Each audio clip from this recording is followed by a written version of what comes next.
Guys, India में opportunities और employment दोनों की ही कमी नहीं है, लेकिन फिर भी आज भी इंडियन यूथ एम्प्लॉयमेंट को लेके सबसे ज्यादा टेंशन में रहता है। यार, ये जॉब क्यों नहीं मिल पा रही? क्या आपने कभी सोचा है? जो कंपनीज इंडिया में इंडियन यूथ को रिक्रूट करती हैं, उसका इसके बारे में क्या ख्याल है पता है? वो ये कहती हैं कि इंडिया में यूथ की कमी नहीं है, लेकिन स्किलफुल, स्मार्ट, एम्प्लॉयबल यूथ की बहुत कमी है। और जो यूथ स्किलफुल है और स्मार्ट है, उसके लिए जॉब की कोई कमी नहीं है। अब इसको थोड़ा मैं स्टोरी के थ्रू समझाने की कोशिश करता हूं, ध्यान से समझिएगा, जिससे आपको ज्यादा समझ में आएगा। एक बार दो दोस्त थे, एक का नाम था सतीश, दूसरे का नाम था महेश। दोनों ने स्कूलिंग, कॉलेज सब साथ में पूरा किया। मजे की बात यह थी कि उनकी सेम ही कंपनी में जॉब लग गई। दोनों ने बहुत हार्डवर्क किया पूरे साल भर। साल भर बाद उनका प्रमोशन होना था। तो जिस दिन प्रमोशन था उस दिन बॉस आए। उन्होंने सतीश को प्रमोशन लेटर देते हुए कहा कि सतीश, तुम्हारा प्रमोशन होता है। तब महेश ने पूछा कि सर मेरा?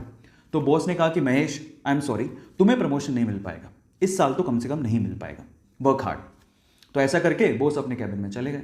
महेश उदास हो गया। महेश सोचने लगा कि सेम स्कूल से किया, सेम कॉलेज से किया, एक साल मैंने भी हार्डवर्क किया है, मेरा प्रमोशन क्यों नहीं हुआ? अब दिमाग पे उस टाइम क्या बातें आती है पता है? भाई, यहां तो बटरिंग से ही प्रमोशन होता है। जरूर सतीश ने बटरिंग की होगी बॉस की, और उसको गुस्सा आ गया। उसने सोचा मैं कल से नहीं आऊंगा। वो बॉस के कैबिन में गया और बॉस को बोलता है कि बॉस, अब मैं कल से तो नहीं आऊंगा, आई एम सो सॉरी।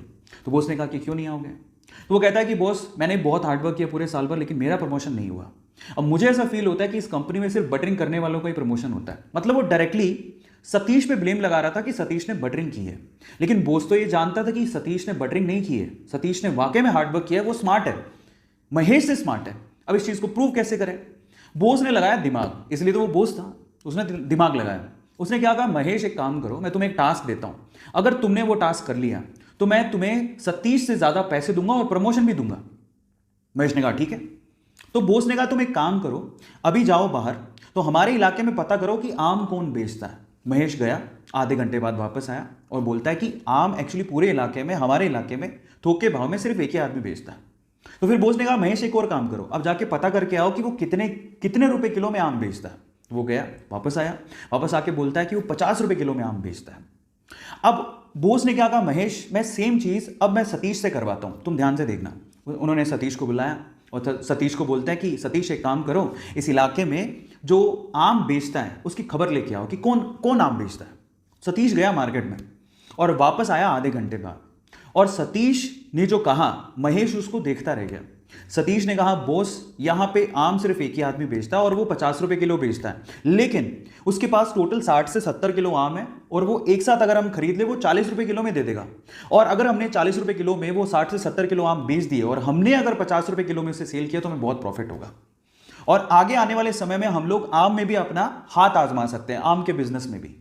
अब आप समझिए कि सतीश और महेश में क्या फर्क था। आप समझ पा रहे हैं कि स्मार्टनेस और स्किल का क्या मतलब होता है? आज का यूथ क्या है ना, सिर्फ इस फिलॉसफी में, ज्यादातर यूथ इसी फिलॉसफी में जीता है कि इतने में इतना ही मिलेगा। जब आप ये सोचते हो कि इतने में इतना ही मिलेगा तो प्रमोशन की आस आपने रखी क्यों है? वो बहुत इंपॉर्टेंट है। मैं हमेशा एक बात बोलता हूं, आप जिस भी कंपनी में काम कर रहे हो या आप जो भी करना चाह रहे हो, अगर वो आपको 100 रुपए देती है ना, तो आप 50 रुपए का काम करके मत दो, आप उसको 200 रुपए का काम करके दो। आप उसको अपना आदी बनाओ। जब आप उसको अपना आदी बना लोगे तो आप जिंदगी में प्रमोशन के लिए या एम्प्लॉयमेंट के लिए टेंशन में कभी नहीं रहोगे। तो अब आपको समझ में आया होगा कि एक्चुअल में क्या मीनिंग है, क्यों लोग एम्प्लॉयमेंट को लेके इतना टेंशन में रहते हैं। सो गाइस, मेरी तरफ से मैंने समझाने की कोशिश करी। ऐसे अमेजिंग स्टोरीज के लिए यूट्यूब पे हमारे चैनल को सब्सक्राइब कर लीजिए।